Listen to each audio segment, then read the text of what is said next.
Hello gorgeous people, how are you all doing today? I hope you're well.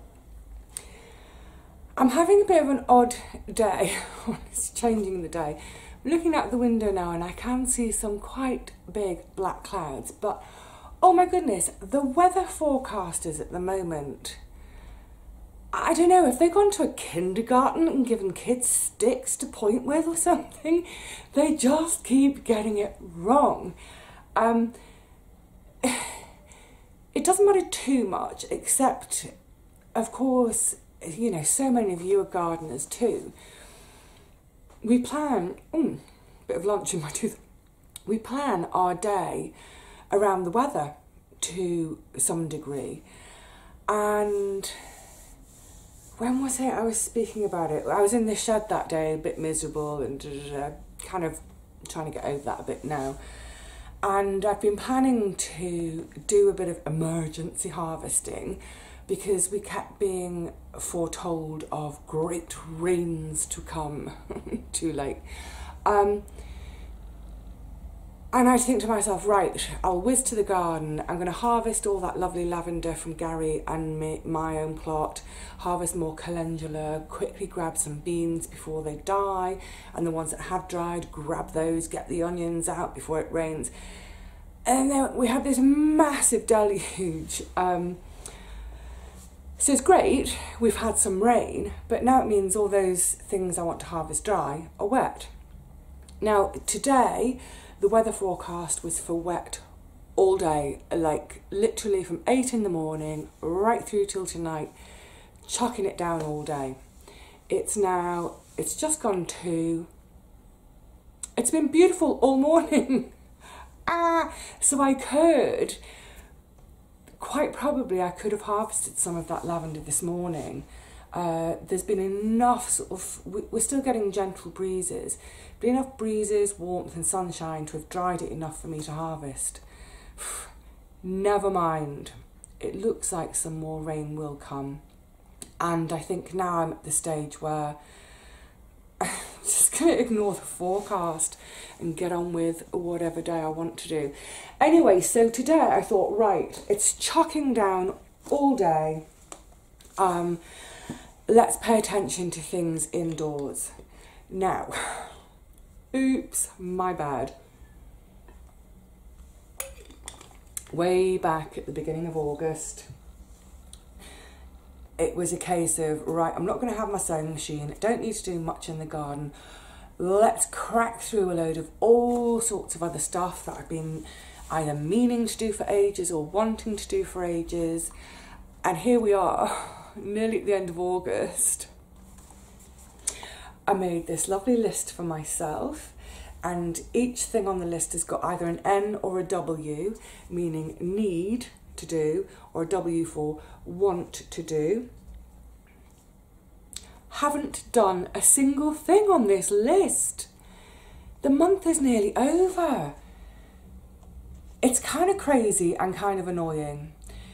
However, it's not because I've been sitting on my backside, twiddling my thumbs all day, doing nothing. No, far from it. Been getting on with just so many other things, and actually, I've realised, you know, just how many things end up on the back burner and how many things I've let slide over the last sort of few months and more. It's given me a little bit of a wake-up call, as in I definitely need to adjust. I know I'm always saying it. The thing is, as time has gone on, and as the knees and stuff have got worse, everything is taking me longer to do than I ever used to. And I'm still making to-do lists as if it's 5 years ago and I can crack through 12, 14, 16 hours a day, no problem, without stopping. And now I need to stop quite a lot. Anyway, the point is, so we do all this rain today, and someone had commented about this the other day, saying, is your shop bare? What's going on? Yes, it is, because obviously I've not, so March, April, May, June, July, most just a little bit. So for 5 months I haven't been able to go out to sales, auctions, anything to buy stock. I've been doing bits of sewing. I've been doing sewing mostly for commission. So it's not stuff that's gone into the shop, it's gone straight to whoever's wanted it from me. That's been great. But of course now for the last month, the shop's been empty. I don't have my sewing machine. I'm not going to have the sewing machine till at least the end of September because they have a massive backlog. You know, I'm not cross with them. It's not their fault. They're a great shop. They've been inundated with ancient sewing machines grabbed from lofts during lockdown. So, yeah, back to the shop. So the shop's been bare, and there's just the odd one or two little bits left in there. And thank you everyone who's been to have a look and for people who've purchased. It's great. But it's got to the stage where I'm basically paying my shop rent because I have to rent that web space. I pay for my PO box. So I've got a return address for all the parcels. Paying for all that. But there's nothing there to bring the income in to pay for the shop rent. So today I've knuckled down. I might show you the chaos in a second, but I have been picking up a few bits and pieces here and there. I've also, as you know, I had a bit of a clear out in my shed. I've had a big clear out at home. Are there things that I can sell either in my shop or for eBay? So in the last couple of days, I'm finally getting around to tackling that. So yesterday was all about washing things, cleaning things, polishing things, pressing things, just making everything really, really beautiful for whoever ends up being the recipient. That was yesterday. Today, it's actually quite time consuming because I've kind of done it in bulk today. Normally I would do it as I go along, but about 3 or 4 hours this morning just weighing everything and measuring everything so that when I put it into the shop I can describe it in terms of size, that sort of thing, and obviously the weight for postage. So that's all done, and now I'm photographing everything. I'm just getting to the end of it. I don't know, can you see there next to me? This is a pile of books. This is really lovely little garden journal. Oh, so this will be in the shop. What's funny in this, I'll try and show you, is the space for your plan, for your notes. Look, a weather log for each week of the month. And then more note spaces. Graph paper, that's really useful if you're drawing things to scale. To-do list. I'd need more than 1 page if that was my journal. So yeah, they're the last things to be photographed. So that'll be about another half an hour of photographing. I've already done a couple of hours of photography this morning. Then get all the photos onto the computer, edit everything, not in terms of photoshopping, but just in terms of, you know, I never alter the colour in the pictures. I try to get the colour as close as possible in the first place, but just in terms of sort of straightening them up or clipping them or shrinking them or whatever. Then once all of that's done, I can then start to upload all of that into the shop, do the descriptions, what have you. So it won't be all done by the end of today, no way, but I'm hoping, I think I've created a load of dust in here today. I'm hoping that by the end of Sunday, there will be a few bits in the shop again at last, which it'll reassure me that there's a little bit there, but also what it means is when I do get the sewing machine back and I can crack on, loads of stuff to do that will hopefully make lovely Christmas presents and that sort of thing, that all of this stuff is already done. So I've got all of this for the shop, and like I said, it'll take up the rest of today and a chunk of tomorrow, although tomorrow morning we're supposed to be dry. So this is what I mean, it's always juggling, isn't it? So tomorrow morning I hopefully will dash off to the allotment and harvest. I'm going to prioritise the lavender and the onions. The beans I'm really disappointed with, but I'm now thinking I'm not going to be in quite such a hurry concern about them, more the lavender, because of course once I've harvested all of Gary's and my lavender, then I get on the sewing machine, then I can make a ton of lavender bags to sell and they'll give me enough profit to buy beans. So always prioritising, always, prioritising. Once this lot's done, then I can move on to all my eBay stuff, because I wonder if I can just jiggle you around like this. Look at the state of the place. So that's all stuff for eBay. I don't know if you can see over there, that's stuff for the shop. That's all been photographed and is now tidily packed away again. If I bring you around this way, this is a funny way of doing it, pointing at the window. So this is where I photograph everything. Actually, higher up in the window, I've got an old sheet across just to stop the contrast between the bright and the shadows. But now that it's getting grey, I can take that out of the window. And then you're wobbling because there's another box immediately behind you. Boxes here for books. Better get on. It feels nice to be doing it though. It feels good. It feels like,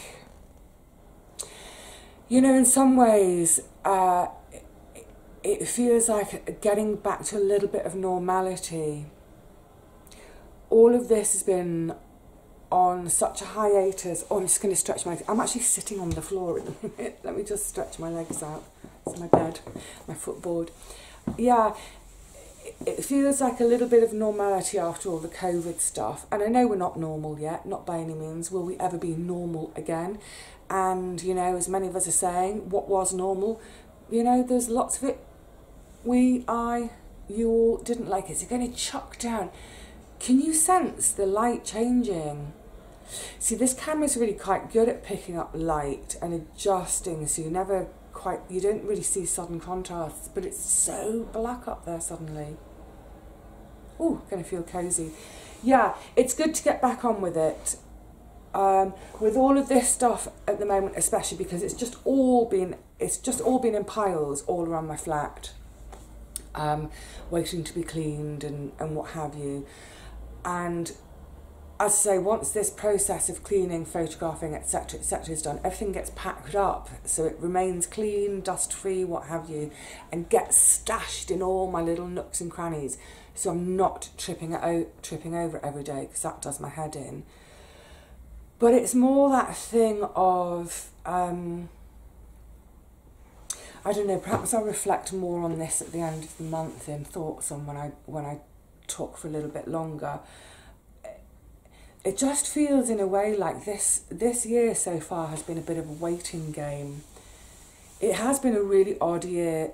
Obviously we know it's odd. It is odd because of this COVID thing.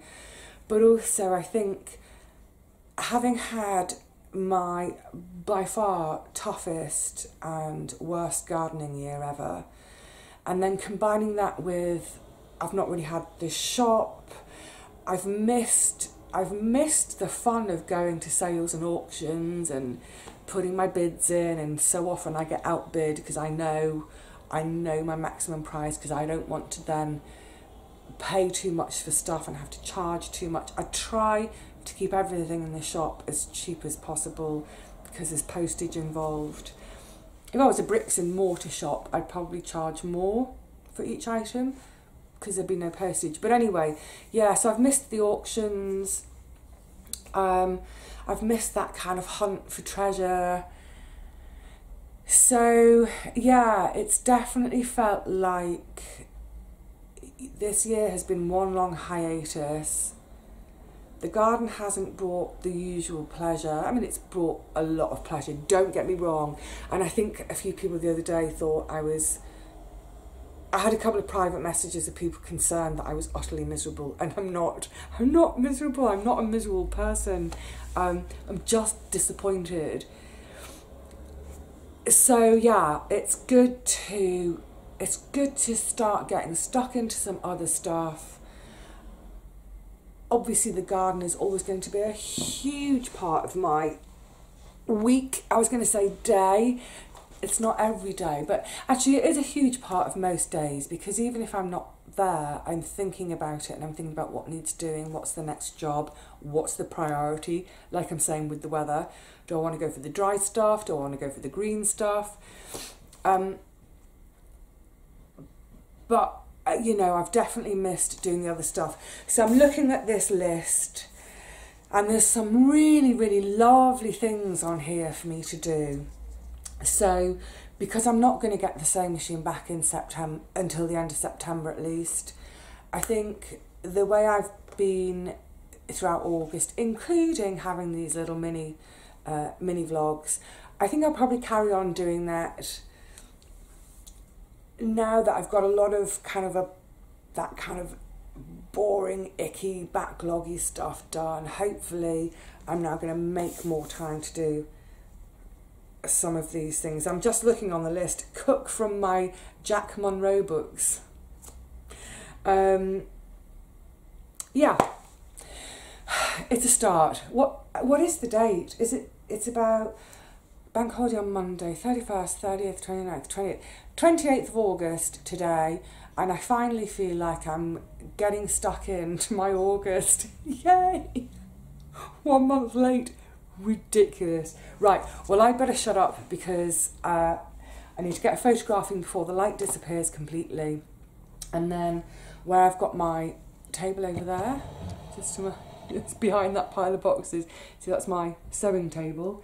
That in a moment will have my computer on it as I sit and edit the pictures and start to upload things, and yeah, just start to feel normal again. Can't wait. All right, my lovelies. I hope you've had a more productive August than me. It's not that I haven't been productive. It's just that I haven't done the list I really wanted to do. Never mind. It has been productive. It's just been a bit weird. We've gone from heat wave to flood now. So, it's just like literally each morning get up and think, what do I do today with the weather I've been given? Oh, joy. It keeps us on our toes, doesn't it? All right, gorgeosities, just a quickie today. Have a great evening by the time you see this. Hope you've got some lovely things lined up for the weekend. In the UK, it's a bank holiday weekend. A bank holiday weekend in the UK means it's going to rain. It always rains on bank holiday. It didn't in the May ones though, did it? So, whatever you've got planned, however your plans may have to change because of the weather, whatever, I hope you all have an absolute blast. I'll see you again really soon, I hope. Hopefully, with a load of bunches of lavender in my arms. Until then, take care, lovelies. Bye for now.